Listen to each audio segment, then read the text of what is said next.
presidents for life and forever and ever and ever who wants to continue in power to rip off our resources. And in this instance, we have labeled this particular one the destabilizer in chief. Millions of people have lost their lives because of the reckless, brutal behavior of, I won't even mention his name. But Milton Alamaty, would you come please and introduce this young hero, this young leader who is about to address us at this point. Greetings, global and African family, sisters and brothers. I will mention the name. His name is General HE.BOBI, and he's been backed by the United States, armed by the United States to the tune of $1 billion every year of your taxpayer money. You won't read about his atrocities in the so-called mainstream media. I call them downstream media, right? Otherwise, you should know what your taxpayer dollars are doing. But anyway, I would like to introduce a young man who, on behalf of the youth of Africa, is challenging this US-sponsored dictator who thinks he's a life president, who is frustrating the lives of millions of young people in Uganda. Uganda is one of the youngest countries in the world. 80% of the population under the age of 35. Wow. So when this young man ran for president, I believe he was 38 years old, and he will tell you the atrocities that he survived, and he's lucky to be with us here today, alive to tell the story. But let him tell the story. Sisters and brothers, Robert Yakulani, aka Bobby Wine.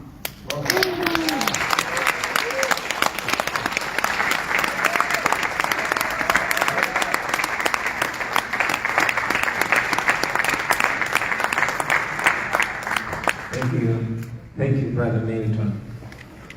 Brothers and sisters, Assalamu alaikum. Just a short while ago, when a brother was here, he spoke about the Berlin Conference. And as a black man who lives in Africa, who has witnessed firsthand the evil results of the Berlin Conference, more than 100 years after that great crime was committed,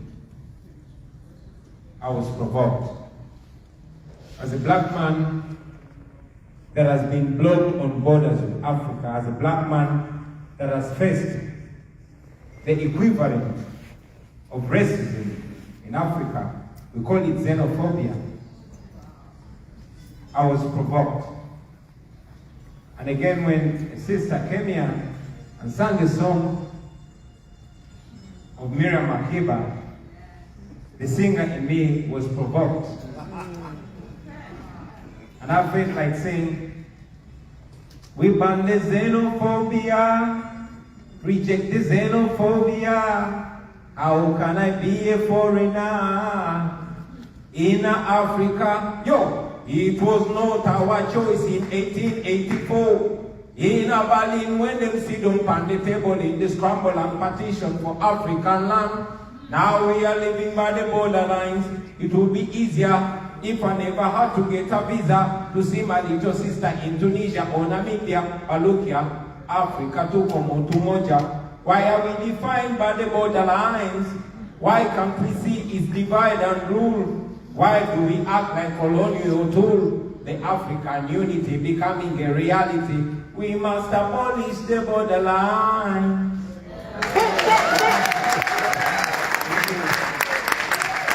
Thank you very much. Brothers and sisters, I bring you greetings from the motherland, Africa.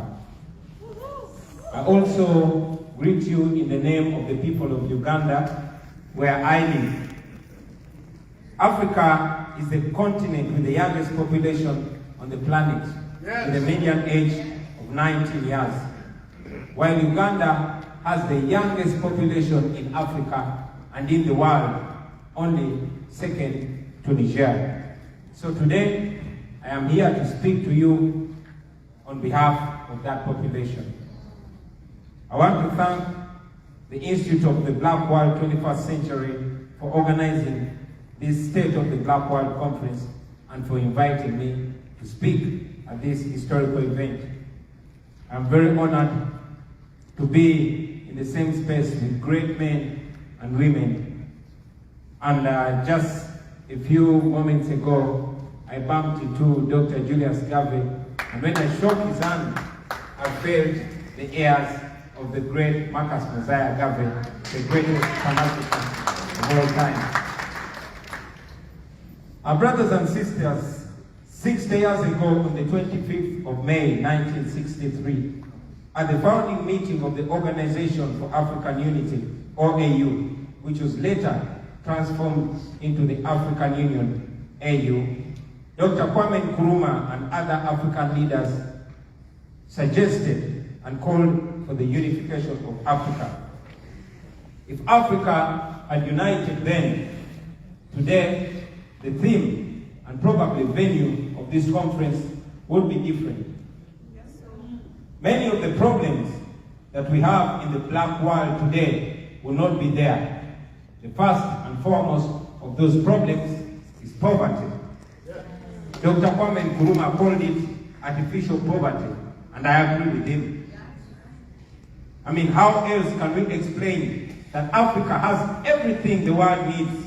Land, oil, gas, cobalt, coltan, uranium, gold, diamond, copper, a young and vibrant population, perfect weather. But at the same time, Africa has the poorest people in the world with the most miserable living conditions. It can only be artificial poverty. Our colonizers and their collaborators are still using our natural and mineral resources against us. They are taking the best of what Mama Africa can give, and they are dumping back the worst of what they produce. Moreover, at very, very highly inflated prices. With the conditions that the IMF and the World Bank set for loans that they give to Africa, we cannot build our own factories and have integrated economic development. We cannot use our resources to manufacture products. We cannot industrialize. So our production declines as our debt burden, the burden of our debt rises. In July 1987, Thomas Sankara of Burkina Faso spoke about Africa resisting the debt collectively, and in October of the same year, he was killed. Yeah. Brothers and sisters, if we had a united Africa, we would be able to put resources together for integrated economic development. We would be able to bargain collectively for better prices for our raw materials. We would have a huge market for the products coming from our factories. We would industrialize. We would drive cars made in Africa, fly planes made in Africa, use computers and smartphones made in Africa. After all, everything that makes these products comes from Africa. But now, we import all these products and we give the wealth to the already rich countries. Brothers and sisters, the problem was diagnosed and solutions were suggested 60 years ago.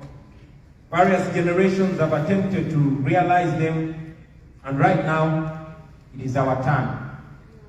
It is important to ask ourselves what we are doing to liberate ourselves from the dependency.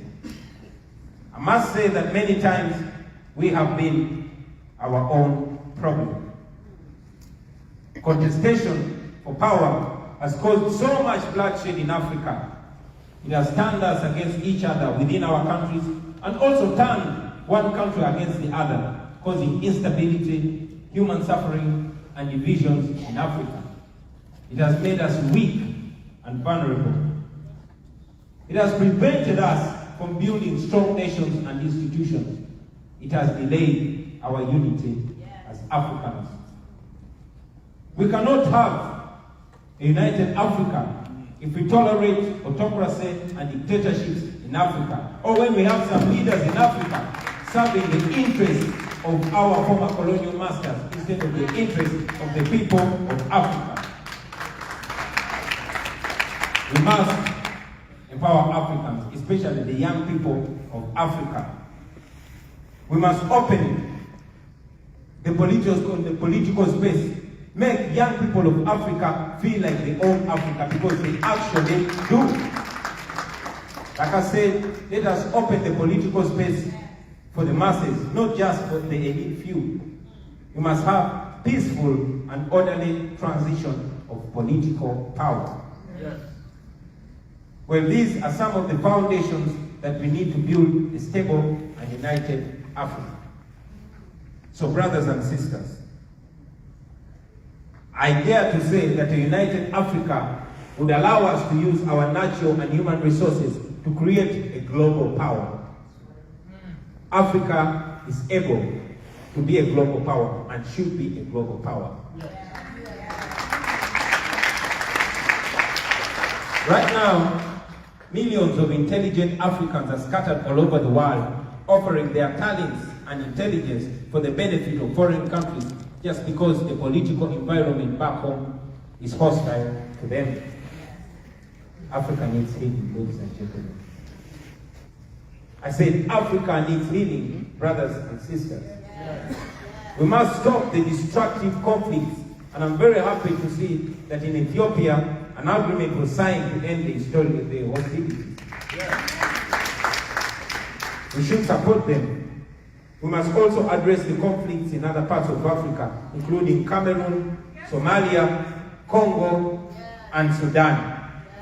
Africa needs healing. I am convinced that we can transform Africa into what we desire, and I believe that our young people can achieve that in their lifetime. I mean, look at China. Look at them and what they've been able to accomplish in just a few decades. According to the World Bank data, in 1960, China's GDP per capita was $90, and that of Ghana in the same year was $176. Ghana, the GDP per capita of Ghana was almost twice, was almost double of that of China in 1960. But by 2021, China's per capita income was $12,556, while that of Ghana was $2,363. And by the way, Ghana is one of the best performing economies in Africa in terms of growth. On the other hand, however, Uganda's per capita income, according to the same World Bank data, is only $823. So what is my point? My point here is that if China could become an industrial power and lift the standards of their people so rapidly, we should be able to do the same in Africa. In fact, it is Africa's resources which provided and are continuing to provide the fuel for the rapid growth in China. We must be able to use our own resources, natural, mineral, and human resources, for the upliftment of our people in Africa. But again, there comes a question. How can we build a united Africa when some of our African leaders see their own citizens as enemy for simply calling for change in governance? Although we have seen this in several African countries, I am best positioned to speak on the experience of my own country, Uganda. Brothers and sisters, Uganda, also called the Pearl of Africa, is a very beautiful and very rich East African country, but it's been under military rule for 37 years. General Yoweri Museveni captured power in our country in 1986 after leading a civil war that killed more than 500,000 of our people. He has kept himself in power by the barrel of a gun for 37 years and still counting. It is rather ironic that when he was swearing in as president, gun in the left and Bible in the right, he said, and I quote, The problem of Africa are the leaders that overstay in power. I will quote General Museveni again. He said 37 years ago that the problem with Africa are the leaders that overstay in power.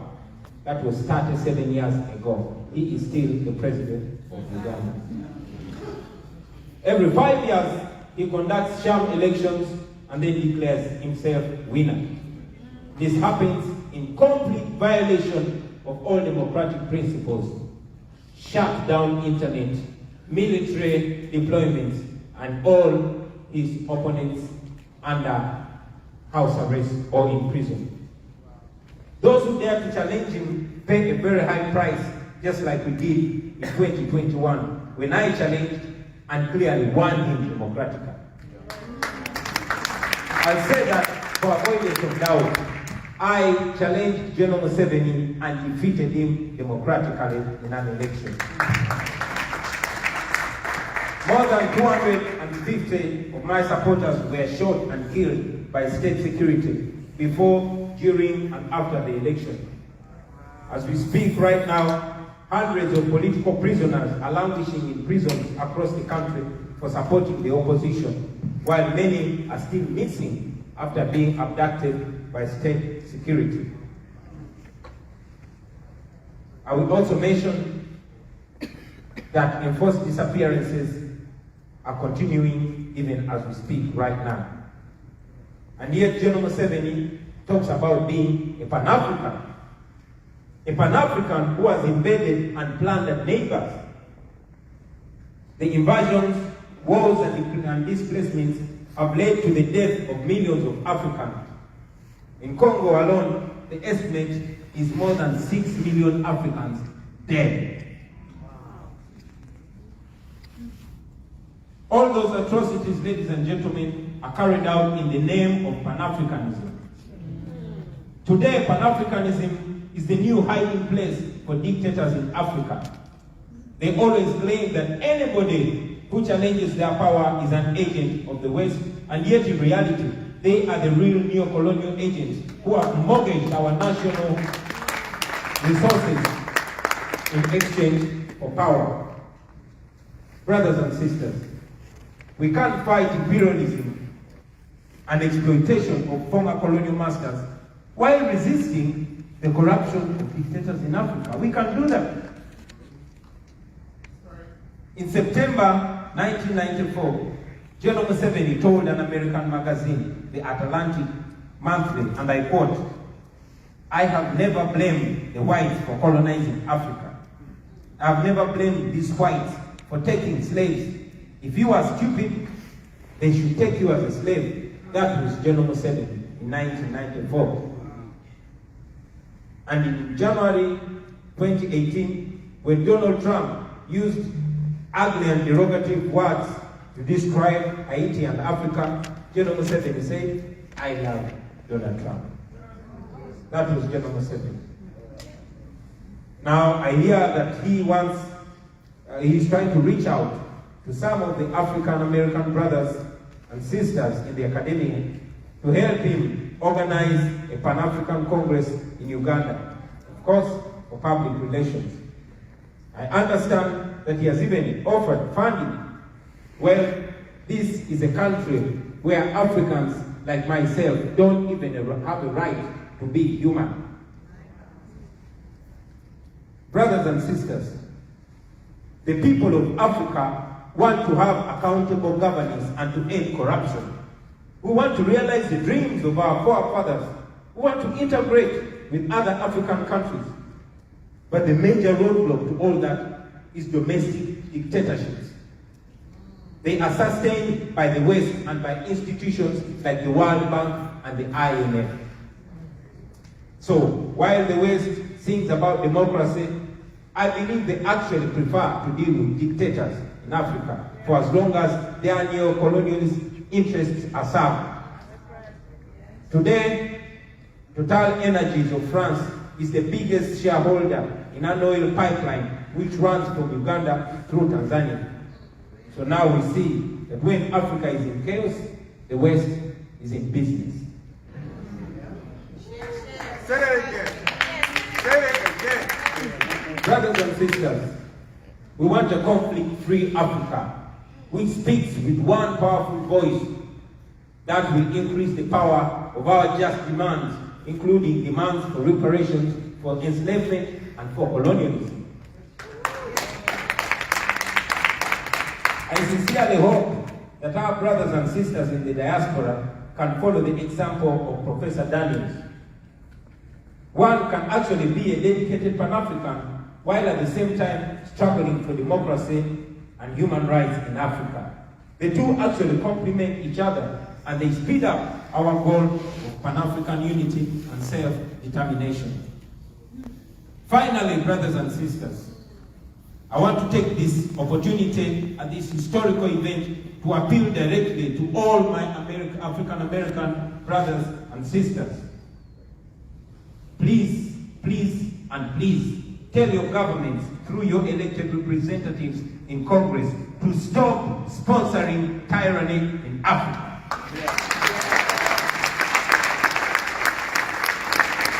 Please tell your American government to stop sponsoring oppression in Africa. Please tell the US government through your elected Congress members to stop paying for our debt. The United States government currently supports the military regime of General Museveni to the tune of $1 billion every year. This is your taxpayers' money. This is money given to a tyrant with no strings attached on the issue of democracy or human rights. You are actually paying for our oppression. You are sponsoring it knowingly or unknowingly. And we are asking you to stop it because you have the power to stop it. You can't. I believe that if you reach out to your elected representatives and make this demand, you can help us change things. On behalf of the people of Uganda, those that are living and those that are dead, on behalf of the women and the young children of Uganda, on behalf of my brothers and sisters that are missing, on behalf of the people of Uganda that are languishing in prison with no trial, no charge, and no crime whatsoever, we are asking you to please help us in our struggle for freedom and democracy so that we can also be useful in the bigger struggle for liberating and unifying Africa. Thank you very much for being here.